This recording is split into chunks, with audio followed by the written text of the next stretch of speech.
பாலக்கீரையை வச்சு இந்த மாதிரி ட்ரை பண்ணி பார்த்துருக்கீங்களா? ஒரு தடவை இந்த மாதிரி ட்ரை பண்ணி பாருங்கள், அடிக்கடி செய்வீங்க.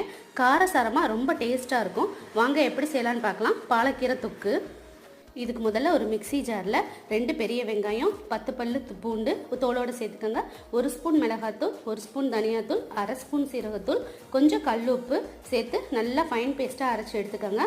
ஒரு பேனில் 3 ஸ்பூன் அளவுக்கு நல்லெண்ணெய் விட்டுக்கோங்க. நல்லெண்ணெய் நல்லா காஞ்சதும் கடுகு, சீரகம், 10 கடலைப்பருப்பு, 1 வரமிளகாய் சேர்த்துக்கோங்க. 10 பல்லு பூண்டை இடித்து சேர்த்துருக்கேன். அதையும் இதோட சேர்த்துட்டு கலர் சேஞ்ச் ஆனதும் அரைச்சி வச்ச அந்த பேஸ்ட்டை இதோட சேர்த்துக்கோங்க. மீடியம் ஃப்ளேம்லேயே இருக்கட்டும். இந்த ஸ்டேஜில் நல்லா எண்ணெய் பிரிஞ்சு வரும். இப்போ ஒரு 10 கருவேப்பிலை சேர்த்துக்கோங்க. அப்புறம் ஒரு கட்டு பாலக்கீரை பொடி பொடியாக நறுக்கி வச்சுருக்கேன்.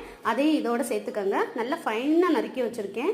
இந்த ஸ்டேஜில் உப்பு செக் பண்ணி பார்த்துக்கோங்க. இந்த தொக்குக்கு தண்ணியே சேர்க்கக்கூடாது, ஆயிலே நல்லா வெந்து வரும். ஆயில் பிரிஞ்சு வரும்போது ஸ்டவ் ஆஃப் பண்ணிடுங்க. அவ்வளோதான், சூப்பராக இருக்கும். இந்த வீடியோ உங்களுக்கு பிடிச்சிருந்தா லைக் பண்ணுங்கள், ஷேர் பண்ணுங்கள்.